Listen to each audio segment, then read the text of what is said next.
I'm Chris Buresh, pastor of Good Shepherd Lutheran Church in Palos Heights. As a pastor, I get to know about all types of wonderful services, programs, and activities in our community. While they already benefit so many, they really could benefit so many more. They may even be helpful to you or to those that you care about. Each month, we'll spend some time getting to know what the greater Palos community offers and discovering resources around us that make a difference in people's lives. Welcome to this month's Community Bridge. This month, I am here with Christine Suddreth from the Community Relations at Pathlights. Hello, Christine. Good morning. How are you today? Doing great. Great. Doing great. Fantastic. Well, why don't you share a little bit about yourself? Sure. I came to Pathlights after having been in teaching for a while. So I have a master's in education, and prior to that I worked in a variety of businesses. So I come with a business background to help with the position that I'm in terms of reaching out to different business groups like the chambers, and I also come with the educational point to talk about different things that come up in the communities with the older adults. I have been with Pathlights for 12 years. Well, congratulations. Thank you. And my role has really developed over those 12 years. Essentially, I am an educator in the community, but it started out where I was just going out maybe 4 times a month to different groups that would ask us. And then I was in charge of hosting a community event that unfortunately we had to stop during COVID, where we honored outstanding senior volunteers from different organizations within the community. So it gave them a public forum to come forward and to nominate outstanding older adults who have really made a difference within their individual communities and groups. So now what I'm doing is taking on the role of implementing many of the grant programs that we are receiving through the work that we have done to build up our awareness of what we're doing and what we can do within the community. We're stepping outside the box of what traditional roles would be for a nonprofit aging agency. Okay, so why don't you share with us a little bit about the history of Pathlights and the mission that it serves in the Palos community? Sure. So Pathlights started in 1975 in Oak Lawn. It was basically a community effort because there was a need for services and for activities for older adults. Age Options also approached us, and we were designated the areas of Palos, Lamont, Orland, Worth, and Stickney townships. Any portion of those towns in suburban Cook County. So some of the locations are split into different agencies, but it is by township in South suburban Cook County. So what started out as basically 2 employees and a director has now grown, and we have over 40 employees. I want to say 60. I believe we're closer to 60. But we now have a full range of services, and we've been, as I said, looking outside of what we normally do and trying to look forward in the community and see what is upcoming in terms of older adult health and trends in the communities that's going to need addressing, and where can we step in and what do we start preparing to do that. So at this point, we are doing, I would say, 8 to 10 presentations or participating in activities every month. And the range of activities has really grown in terms of education and resources that we're able to offer. Fantastic. What are some of the things that you are noticing and Pathlights are preparing to try to address that are needs in the community as far as you foresee in the near future? We're seeing that there's more of a need to educate people as to what they need to do to prepare to stay in their home, to age successfully. And our mission is to keep people in their home as long as it's safely possible. So some of the things that we notice are that people are not financially preparing for that.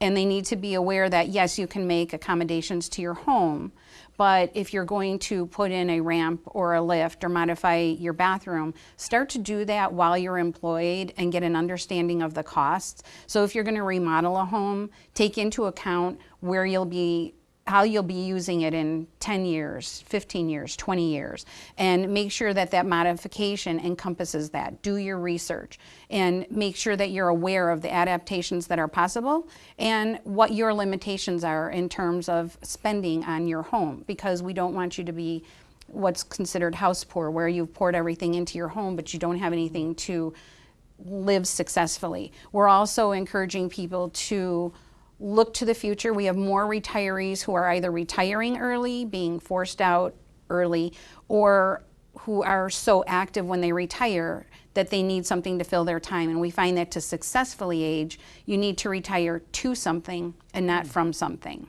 So we're looking at that. We're also looking at older adults who are caring for either grandchildren or relatives. So we do have a program, Relatives age 55 and over, Raising Relatives. And that program comes to us through the state, formerly referred to as Grandparents Raising Grandchildren.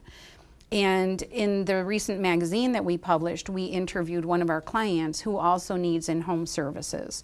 So her grandchildren, as they're teenagers, are now going to be morphing into a caregiver role for her, unless there are things we can do to help change that situation. And we see that coming up a lot. We also are looking at a generation that did not necessarily have services for children who were disabled in any form, whether it was with a developmental delay or a physical disability. And we have parents who are caring for them, but they don't have a record of what they have done to help the child along. So the child now, who is an older adult themselves, may not qualify for disability because there are no records put in place saying that they have a certified disability. So the parent is trying to use their limited resources to care for an older adult who is their child, but they don't really have the means to do that. But they also don't have anything set up if they should pass or become unable to continue the care.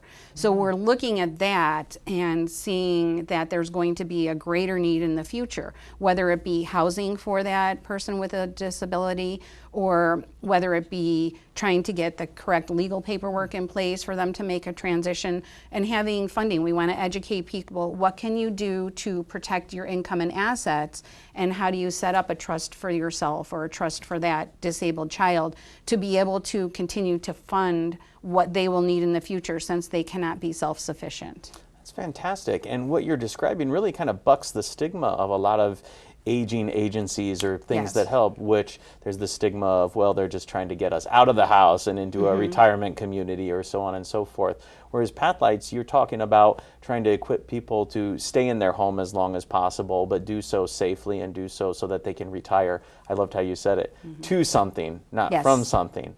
That's phenomenal. So what are some of the events, activities, programs that you do in order to cultivate that type of environment and that type of growth? Sure, we offer quite a few. We are starting to partner with businesses in the area, and we ask them to come in, and we ask them to do this in an educational manner and not as a sales pitch, but we want people to know, if you feel that you may have any kind of a financial issue, how do you look forward with a prepaid burial to applying for Medicaid? How does that protect you in a way? How do you work that into any financial planning, actually? We have attorneys who will come in and do presentations. Last week we had 45 people attended a presentation with an elder law attorney from the Center for Disability and Elder Law to find out what is the difference between a will and a trust. What happens if I don't have much? Do I still need a will? What is probate? And we walked through that. We also talked a little bit about Medicaid planning, because it's something none of us think we will ever need, but the statistics for those who will need it at some point are very high. So it's something that's important to know. How do you protect yourself, and what do you do? We have spouses that will meet who need these educational programs because they're not taking care of themselves when they're caregiving for a loved one, and their health starts to diminish. So how do you keep yourself healthy? How do you ask for help? It's something we think should be easy to do, especially amongst family and friends. But many of our caregivers are so caught up in the day-to-day that they don't know how to reach out and ask for help or to accept help. So we try and educate them, and we bring in presenters to say, it's okay to say, I need your help on Tuesday afternoons because I used to go to this club or play bridge, and I want to go because I need a break. And then we also offer our caregiver program, so we can offer respite through that, and we educate people how to take advantage of the programs. How do you use this? How do you use this chunk of time you're given to better care for yourselves? Some of the other things that we're going to be doing our 3-part Medicare series, because open enrollment is coming up in October for Medicare Part D. We will soon be bombarded by everybody to change our Medicare. So we do an educational 3-part series that talks about it from soup to nuts. We ask caregivers to come. If I am a 35-year-old person caring for my parents and I have to muddle through their insurance, I may not understand it because I have one plan through my work and I just hand them that insurance card. What happens when you have Medicare and you have 3 different parts, or you choose an Advantage plan? What does that do for you? What are the limitations with Medicare? You need to know that so that you can help somebody else. And we ask pre-enrollees to come so that they don't miss the deadlines for applying in that, and saves them in the future. We had a presentation by somebody who talked about how do you continue communication when somebody with a cognitive decline is no longer verbal. How do you read body language? And she talked about it from a personal experience and was phenomenal. That's one that we see ourselves repeating in another community. Fantastic. One of the things that you're highlighting here is not only the activities and events and seminars that you have for those that already qualify or are considered in the senior community, but also the support for those that are caring for or attached to the senior community. Can you speak any more to the way in which you provide resources for individuals who have loved ones that are in that senior community? Absolutely. So if you are caring for someone essentially 24 hours a day, 7 days a week, so you are a living caregiver, we have a respite program. So through the state, you can get anywhere from 80 to 100 hours or so within a year. And that does flex based on the cost of care, but it's so important that caregivers step back and take time for themselves. We have caregivers who can't go to the doctor by themselves, and they need to be able to do that. So that program is available. There is no financial qualification for our caregiver programs, because a caregiver should not have to pay to take a break. We may ask for a stipend, but if the person cannot meet that stipend to continue the program longer, that's okay. You will still get the services in place. We also offer a lot of educational programs specifically for caregivers of somebody with dementia or Alzheimer's. And one of the reasons, again, we do that is to teach the value of self and to teach the value of asking community. So within those programs, we have a 9-week committed Stress Busters course. And although it may be hard for a caregiver to see themselves dedicating 9 weeks to this course, the ones who have finished it cannot talk enough about the value of it in their family. So through our caregiver services, we will check in with the caregiver. We make sure they're doing okay. Occasionally, we will be given some funding through the state or federal government, and we're able to add some financial support to that. So if you're purchasing products for the person, we may be able to assist with things like that through the caregiver. And we don't often think about that, especially if we're younger and we're still working, because it's easy for us to just go to the store and pick up what our parents need, but you don't realize how much that adds up. And we need to educate younger people that you will be in this situation one day where you're retired and your income is maybe more limited. And how do you protect yourself by utilizing what we have to assist you in this caregiving process? Fantastic. Now, you mentioned the Stress Busters program, and it sounds like that's made an impact on people directly based off of what you were saying. What is another story or two of the programs or events that you've held and the feedback that you've gotten that's really identified how it's made a significant impact in the lives of those that it reached? I would say, I keep going back to caregiving because that's a lot of times the people who will attend our programs, if it is on their own behalf, they don't want to publicly acknowledge that because some of our programs do have financial qualifications. But with the caregiver, we often get feedback that we wish we knew about this sooner. That's the biggest thing. So it's important when people see things out there, take that piece of paper, share it with somebody you know. And the feedback that we're getting in the community is that these resources are necessary. They actually talk about there not being enough done. So in terms of support, a lot of people think, well, if you have Medicare, you can go to Adult Day Services, which is a phenomenal program if you're caring for someone 24/7, because it gives them a chance to get out of the house if they need care and to socialize, but still to come back to their home that they're hoping to stay in. But it's money out of pocket. So a lot of what we educate caregivers on are the financial resources available, and how do you tap into those? What is and isn't covered? So going back to the younger people, we want to make sure that they're aware of that and they can look into possibly if long-term insurance is good for them, or if there are other means for them to provide for themselves as they get older. You know, we have people in their 40s who are wanting to quit work to care for mom and dad. And what they don't realize is the long-term implications, even with something as simple as Social Security. If you get hurt when you're caring for your parents and you have left your employment and you haven't paid into Social Security for a period of time, you cannot get disability. You do not have that core nest egg building through Social Security. So it's little things like that that you're so wrapped up in the moment, you need to take a step back and think about that and plan, and how can I share this responsibility so it's not all on me, so I can continue to do what I need to do for myself as well as caring for my loved one. Yeah, to step out of the moment and start seeing a bigger picture and planning for that is something that I'm in the midst of caring for somebody is really difficult to do. So it's fantastic that you all are able to step in with Pathlights and to assist people in stepping back from the moment, assessing what the bigger picture, and trying to plot a course forward in that.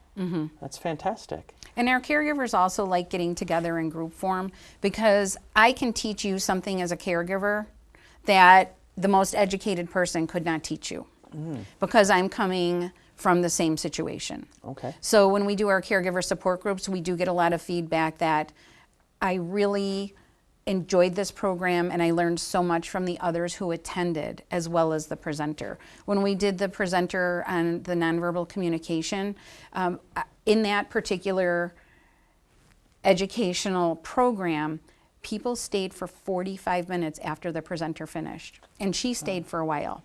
But then even after she left, they stayed and talked amongst themselves, and they said, when you asked me this question, when you asked the presenter this question, what I heard you say was this, and I want to tell you, you're not alone. These are some things that I did to help myself and to help my loved one. Here's some resources. Try calling this person, try doing this, look into this home modification, look into this simple tool that made life so much easier. Fantastic. Well, this sounds like a great opportunity for community to form as well around a common shared need of caring for individuals that are approaching that senior time in life and all the challenges that come with it, as well as the blessings that come with it. Absolutely. And then we do hear that feedback from caregivers as well. We honestly have not had people come back and say, I wish I put this person in a nursing home.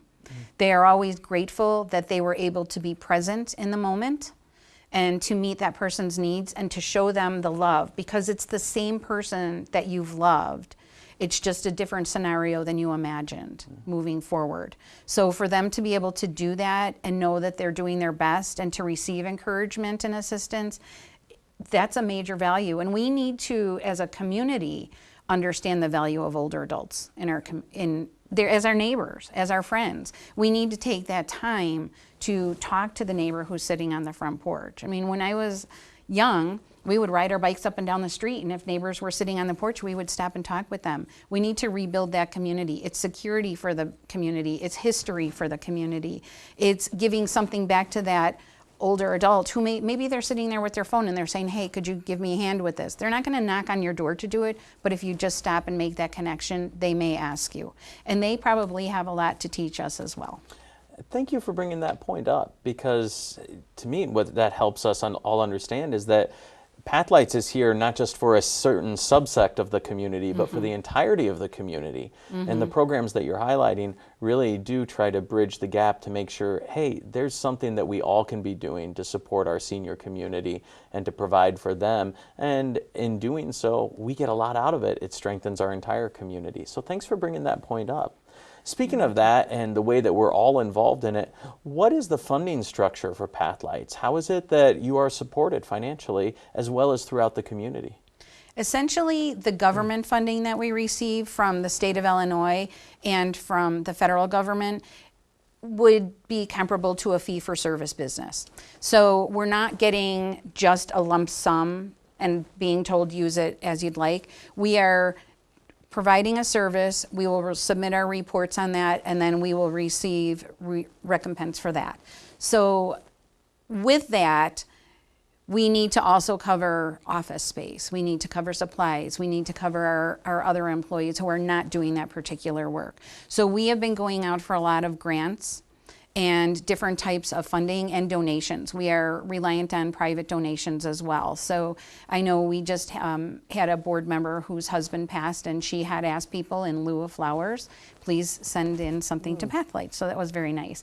But in general, we're going out for grants, and what we've noticed is the more we think beyond what we're actually doing to what we can do, the grants are starting to roll in. But again, we are providing the work to meet the grant requirements. So for instance, in the very beginning of the COVID pandemic, we received some funding for older adults who needed vaccinations. And just as a little backstory, imagine that you are walking with a walker or a cane, and you're being told that first you have to manage the application process for an appointment on a laptop or your phone to even get the vaccination, but you're being told you have to have this or you're going to end up in the hospital. So there's a sense of panic and urgency.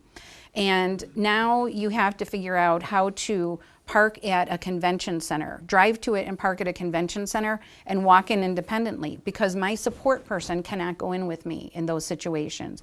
Or imagine that you are someone who is undocumented or has had some type of a run-in with the law, and you need to go in and you see the military garb that is on the vaccinators, because we did have our National Guard doing it. There's a fear there. So what we did was we took that money and we funded a clinic and vaccinated 500 older adults. Wow. 500 outgoing calls only from our agency.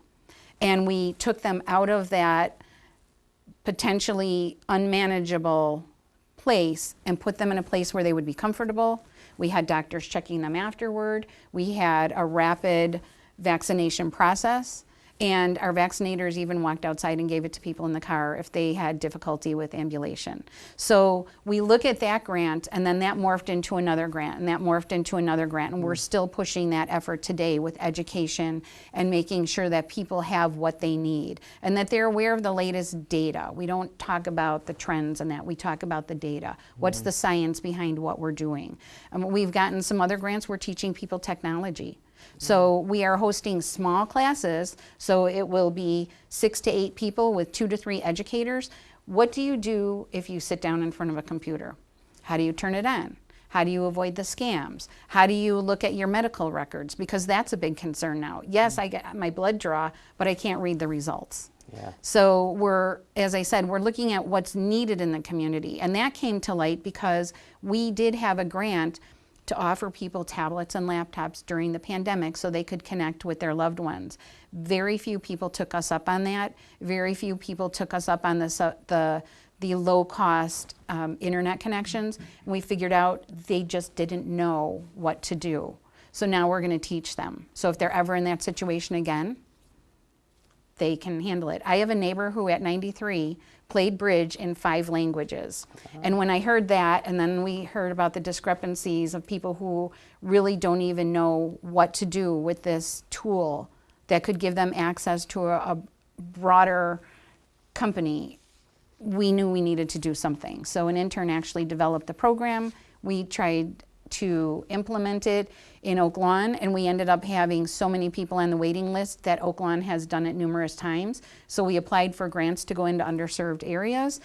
We're buying the computers, and the places where they're located and where we're giving the classes, they get to keep them so that people can continue to access that. Beautiful. Well, I know that all that work that you're describing involves not just staff, but there's volunteers that are involved with it as well. So to get involved with Pathlights, there are volunteer opportunities. What are some of those that people might be interested in? We have numerous volunteer opportunities. One that's most pressing at this time, the home delivered meals, or Meals on Wheels as they're commonly called. We are looking to ramp that program back up to 5 days a week. Because of the pandemic, the number of delivery days and the process for delivering was limited. So we are now up to delivering meals 3 days a week, but we just incorporated another area that we will deliver to. So we need to improve our numbers by about 20 volunteers, and that's a commitment of once a week once every other week for 2 to 3 hours. You simply pick up the meals, and it's a well-being check on your community. So we talked earlier about how important it is to engage with older adults in the community. This is a chance to find out that they're doing okay. And we have our volunteers come back and say, I saw Mrs. So-and-so today, and she's usually got on, a nice blouse and slacks, but the last 2 times I delivered, her hair hasn't been combed and she's been somewhat disheveled. So it is a well-being check, and our care coordinators now will get involved. If someone doesn't answer the door, we work with the police department to make a well-being check if it comes down to that. We keep lists of family members that we can call, or neighbors who will also check. So the home delivered meals volunteers are a large need. We really want this to be 5 days a week. We want everybody to see a face in front of them, especially if they're an isolated older adult, 5 days a week. So Monday through Friday. We also have volunteers in our office who will be working with people for Medicare D. They work year round with the SHIP program. So it's an extensive training, soup to nuts Medicare. And you will learn everything, more than you ever need to know, but we want to help people. If you got denied, why did you get denied, and what do we do about it? So anything along those lines. We have people who come in and they worked all their lives in customer service. They don't want to be bothered with anything other than data. Let me input data. But for us, that takes a lot of the burden off what we have to do on a daily basis. That's not truly part of our job, but it's a necessary component of what we're doing. Fantastic. So if people wanted to find out more information or follow up with any of the services that you mentioned, as well as some of the volunteer opportunities, how would they do that? They simply call our main number. Everything goes through our main number, which is 708-361-0219. Or they can go to our website. It's simply www.pathlights, with an S on the end, PATHLIGHTS.org. And that will bring you right to our website, and it will talk about that. It'll also talk about our community care program, which we didn't have time to touch on, where people who need in-home services but are not able to afford it can come to us, and we can have a homemaker put in if they meet the qualifications, or someone who can help with bathing and toileting and things like that. Things that we would consider activities of daily living. Fantastic. Well, Christine, thank you so much for being here. We really appreciate it and appreciate what Pathlights does in the community. And I want to thank you for tuning in to this month's edition of Community Bridge. I'm Pastor Chris Buresh from Good Shepherd Lutheran Church. If there's any assistance our church can be, we're happy to do that. The phone number there is 708-448-4170, as well as if you have any feedback on the program today. Until next time, God bless.